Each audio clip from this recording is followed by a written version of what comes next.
যাদের height 170 centimetre কিংবা 170.5, 70.2, 70.6 এরকম, মানে যাকে বলে কাঁটায় কাঁটায়, তারা কোনোদিনই এসএসসি জিডিতে হাইটে ফিট হবে না। ভাই আমি এই কথাগুলো কাউকে ডিমোটিভেট করার জন্য বলছি না, কারণ এর সাক্ষী আমি নিজেই।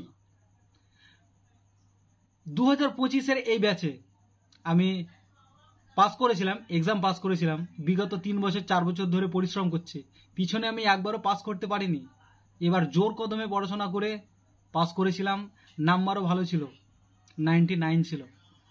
তো আমার হাইট ছিল 170.5, ঠিক আছে। তো আমি ওখানে গিয়ে, এবার তো প্রথমেই রান হচ্ছিল, তারপরে মেজার হচ্ছিল।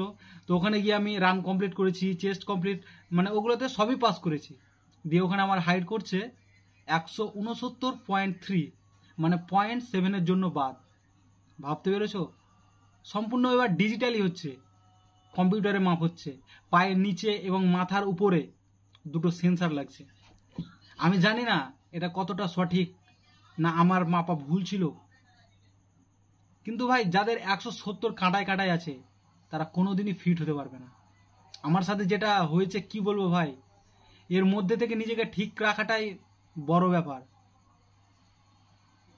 সত্যি ভাই, আমি এই কথার মধ্যে দিয়ে কাউকে ডিমোটিভেট করতে চাই না, কারণ আমি নিজেই ঘুরে এসেছি।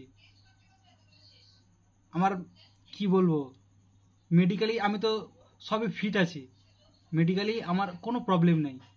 এই ফিজিক্যালে শুধু হাইটের জন্য 0.7 সেমির জন্য আমি বাদ পড়ে গেলাম। ফাইনাল লিস্টেও নাম চলে আসতো। কি করব এখন কিছু বুঝতে পারছি না। যাই হোক, এর মধ্যে থেকেও আমাদেরকে পরিশ্রম করে যেতে হবে। হয়তো আরও ভালো কিছুর জন্যই হয়েছে, কিন্তু তারপরেও যখন ওই মোমেন্টটা মনে পড়ে যাচ্ছে যে আমার হাইটে হচ্ছে না বা হাইটে কম হয়ে যাচ্ছে, অথচ আমি বাড়িতে মেপে গেছি 170.5 এরকম, তারপরেও আমি বাদ পড়ে গেলাম।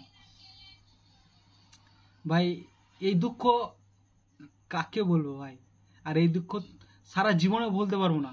অনেক দুঃখ আছে, অনেক কষ্ট মানে এসছিল লাইফে, সেগুলো আস্তে আস্তে কেটে গেছে। কিন্তু এই যে 0.7 সেমির জন্য বাদ পড়া, এটা ভাই কিছুতেই মেনে নিতে পারছি না। আগে যেমন আমি পরীক্ষায় পাস করতে পারিনি, তখন আমি নিজেকে দোষ দিতাম যে আমি পড়াশোনা করি না, বেকার ঘুরে বেড়াচ্ছি, আড্ডা মারছি এরকম।